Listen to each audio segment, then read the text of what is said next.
आज हम बात करेंगे एक ऐसी सच्ची घटना के बारे में जिसमें पुलिस का भी यह मानना था कि इस कहानी के पीछे हुए हादसों में किसी आत्मा का हाथ है। और यह बात सिर्फ पुलिस मानती ही नहीं थी बल्कि अपनी इस फाइंडिंग्स को पुलिस ने अपने रिकॉर्ड में भी दर्ज किया था। इस घटना पर आधारित एक हॉलीवुड मूवी भी नेटफ्लिक्स ने रिलीज की है जिसका नाम है वेरोनिका। यह एक बेहद डरावनी और खतरनाक मूवी है। आज की इस वीडियो में हम वेरोनिका मूवी में दिखाए गए हादसों की नहीं बल्कि असल जिंदगी में हुए हादसों के बारे में जानेंगे। मेरा नाम है भरत और आप देख रहे हैं द क्रीपी इंडियन।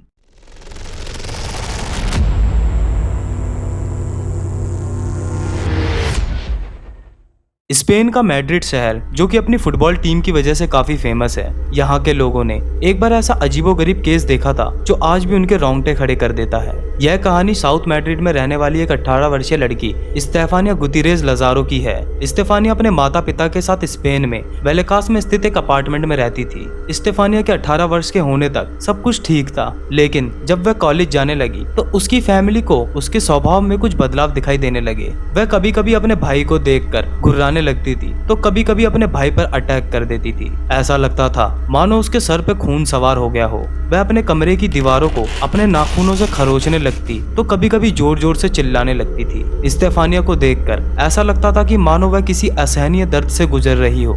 स्टेफानिया के इस बर्ताव से अब उसकी फैमिली उसके लिए परेशान रहने लगी थी और उसे कई डॉक्टर के पास ले जाया गया, लेकिन ज्यादातर इस तरह की घटना में जैसा होता है यहाँ भी ठीक ऐसा ही हुआ। डॉक्टर के द्वारा की गई जांच में ऐसा कुछ नहीं आया जो उसकी इस कंडीशन का कारण माना जा सके। परिवार ने जब स्टेफानिया से बात की तो उसने बताया कि उसे रात में अचानक काला साया दिखाई देता है जिसे देखते ही वह खुद पे कंट्रोल खो बैठती है और उसके बाद क्या होता है उसे खुद भी नहीं पता होता। बस जब वह अगले दिन सुबह उठती है तो उसे काफी थकान महसूस होती है। लेकिन इसी बीच स्टेफानिया की फैमिली को उसकी फ्रेंड से पता चला कि स्टेफानिया काला जादू और तंत्र मंत्र जैसे विषयों में काफी रुचि लेने लगी है और वह उनसे जुड़ी किताबों को भी पढ़ चुकी है। इसी बीच अब स्टेफानिया की हालत दिन बर दिन और ज्यादा खराब होती जा रही थी और उसका शरीर इतना ज्यादा कमजोर हो चुका था कि उसे हॉस्पिटलाइज तक करवाना पड़ा था। लेकिन कई दिनों तक हॉस्पिटल में भर्ती रहने के बावजूद स्टेफानिया की हालत में कोई सुधार नहीं हुआ। अब स्टेफानिया का परिवार थोड़ा धार्मिक था तो इसके चलते उन्होंने स्टेफानिया को फादर को भी दिखाया, लेकिन फादर भी कोई समाधान या सॉल्यूशन नहीं दे पाए।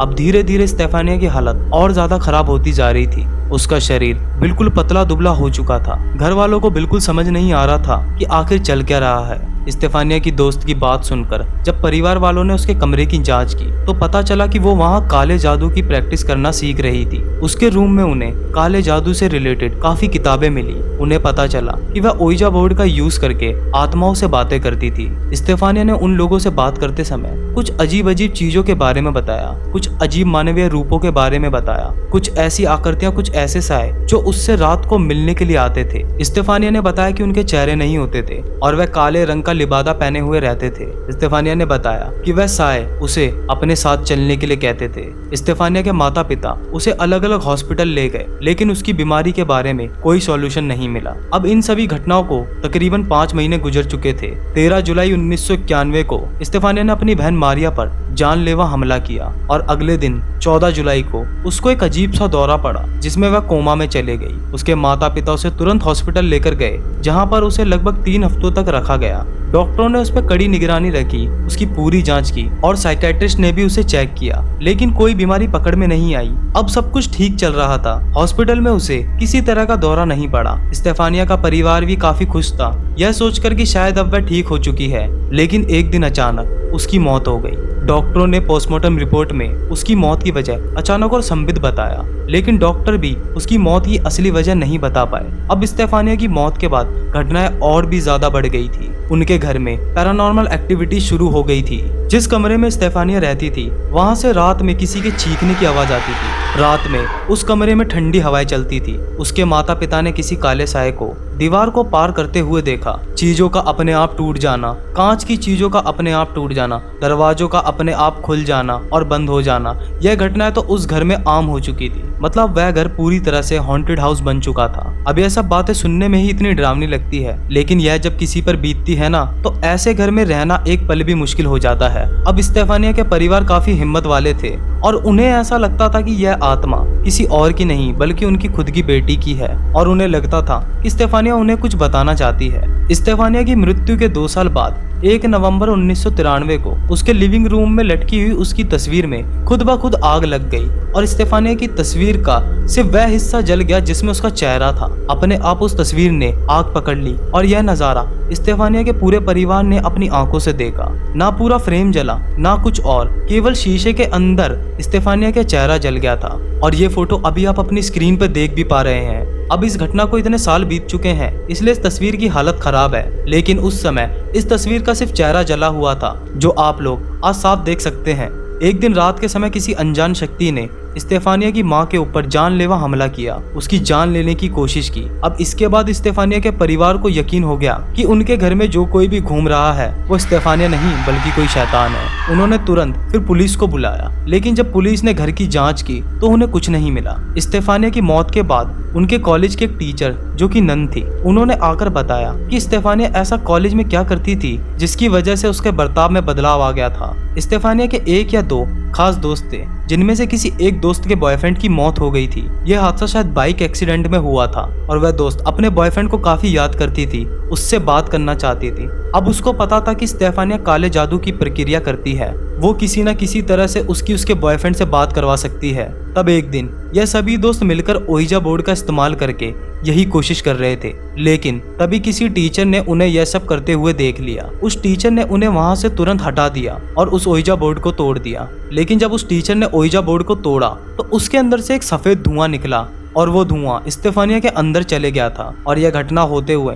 स्टेफानिया के दोस्तों और टीचर ने देखी थी। हालांकि उस समय इस बात को किसी ने इतना सीरियसली नहीं लिया था, लेकिन जब स्टेफानिया की रहस्यमयी घटनाओं की वजह से मौत हो गई, तब बाद में उनकी टीचर ने जाकर यह सारी बातें स्टेफानिया के पेरेंट्स को बताई। यह सारी बातें स्टेफानिया के परिवार ने पुलिस को भी बताई। 27 नवंबर 1993 को स्टेफानिया के परिवार ने पुलिस को बुलाने का फैसला किया। इंस्पेक्टर जॉश नेर्की और उनकी पूरी टीम रात को घर पहुंच गई। उस रात काफी बारिश हो रही थी और वह लोग बारिश में घर के बाहर खड़े हुए थे। कुछ लोग घर के अंदर इंस्पेक्शन करने गए, बाहर बाकी लोगों ने उनसे पूरी घटना की जानकारी ली। पुलिस ने जब अंदर जाके देखा तो स्टेफानिया के रूम में जीसस की एक तस्वीर लगी थी, वो अपने आप घूम के उल्टी हो गई। यह देख पुलिस के लोग भी थोड़ा घबरा गए। इन सारी बातों को पुलिस ने अपने रिपोर्ट में मेंशन भी किया है। इसके बाद पुलिस वालों के सामने स्टेफानिया का छोटा भाई जब बेड पे बैठा तो वह हवा में उड़ने लगा। इसके अलावा और भी डरावनी पैरानॉर्मल एक्टिविटी हुई स्टेफानिया के रूम में। और यह सब देखने के बाद पुलिस ने खुद फैसला किया कि इन सारी घटनाओं के पीछे किसी इंसान का हाथ तो नहीं हो सकता, किसी ऐसे शख्स का हाथ नहीं हो सकता जो इन्हें घर छोड़ के जाने के लिए डरा रहा है, बल्कि इसके पीछे वाकई में कोई दूसरी भयानक शक्ति है। पुलिस वालों ने खुद इन सारी घटनाओं को अपनी रिपोर्ट में मेंशन किया और स्टेफानिया के परिवार को यह सजेशन दिया कि आप इस घर को जल्द से जल्द छोड़ के चले जाइए। हालांकि इन सब घटनाओं के बाद परिवार इतना ज्यादा डर चुका था कि वह खुद इस घर को छोड़ के जाना चाहते थे।